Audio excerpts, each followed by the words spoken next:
Welcome back to another YouTube video. It's your tutor, Disha. Today, I'll be doing a review of the circulatory system, and this review will cover most of the objectives that you need to know for the upcoming CSEC biology and CATE biology examinations. Stay tuned.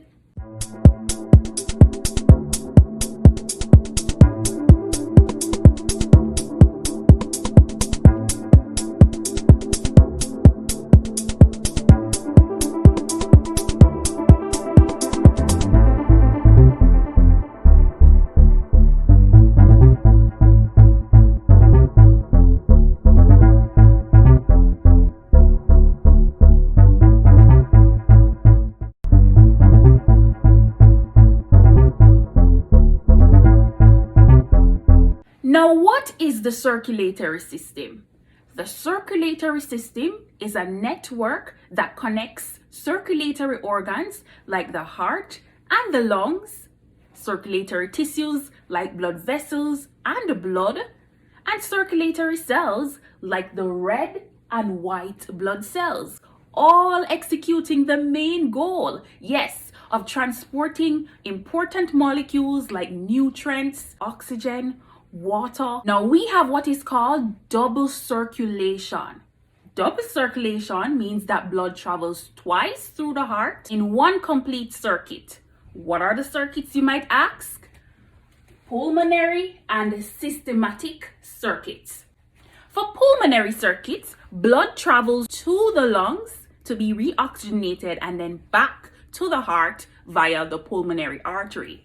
And then for systematic circuits, blood travels from the left ventricle to the aorta to the various arteries to supply the tissues with oxygenated blood, and then back to the veins, which will ultimately lead into the vena cava to the right atrium.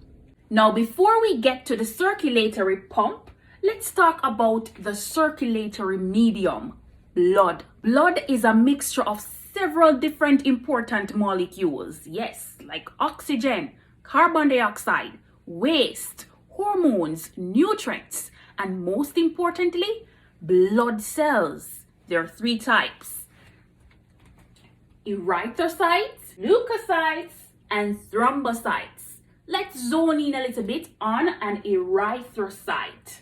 Erythrocyte, or red blood cell, red because they contain the protein hemoglobin, and because they are so numerous in the blood, that gives our blood the red color.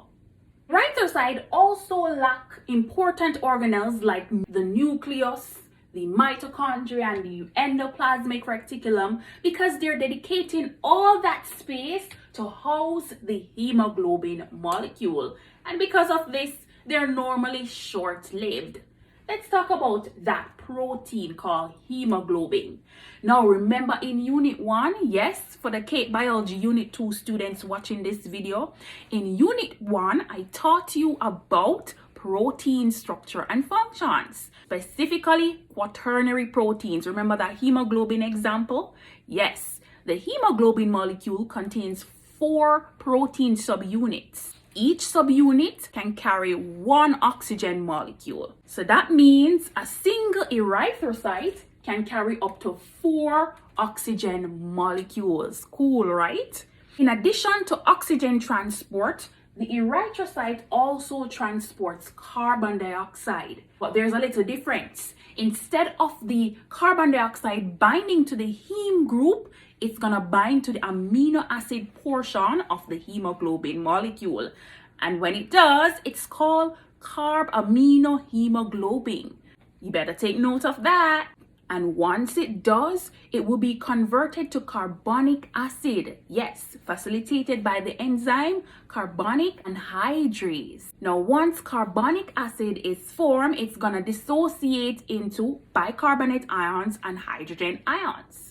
And here's an important point for you to remember for the exam. If there are too many hydrogen ions, then that can affect a change in the heme molecule. Yes, the heme will be less susceptible to oxygen transport, and that is called the Bohr effect. Over to the leukocytes. These cells are normally transparent, and unlike the erythrocyte, it contains much more organelles, most importantly a nucleus, mitochondria, endoplasmic reticulum, and there are many different types of leukocytes. Your examinations, we're focusing on two main types, phagocytes and lymphocytes.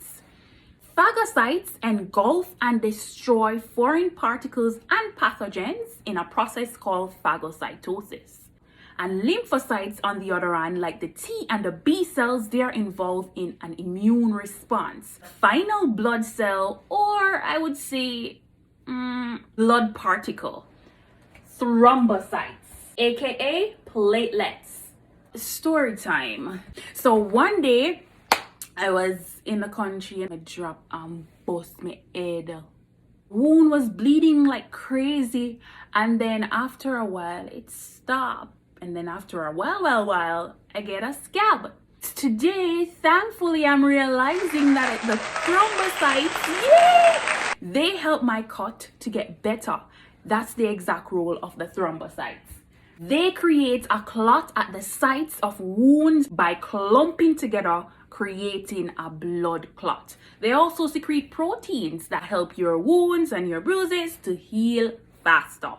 That's it with blood cells. Let's move over to blood vessels.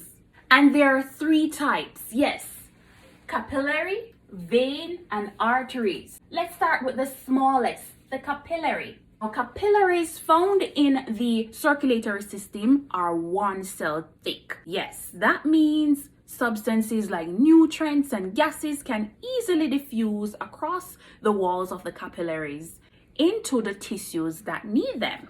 Vein. As you can see, the vein is a bit larger, and you can see, unlike the capillary being 1 cell thick, the vein, they are much thicker, right? They have a thin layer of smooth muscle and a thin layer of elastic muscle. The role of the vein is to carry blood towards the heart. Once it gets to the heart, then the heart will send it to the lungs to be reoxygenated. Another interesting fact about veins is that they contain valves, right? And valves prevent the backflow of blood to the tissues that they're coming from. Interesting, right? Next, we have arteries. Let's look at my artery here. What do you notice here from the vein and the artery? The artery wall is much more thicker than the veins. It has a thick layer of elastic muscle and a thick layer of smooth muscle. And look at the lumen. The lumen is much more smaller. Arteries carry blood away from the heart to the various organs and tissues. And because they're doing this, we would expect them to have such thick walls, right, to withstand the heavy pressure coming from the left ventricle. Next comes the highlight of our day, the blood pump, aka the heart. As you can see here, there are two different colors. There's blue and there's red. Blue here to represent the right side of the heart, and red to represent the left side of the heart.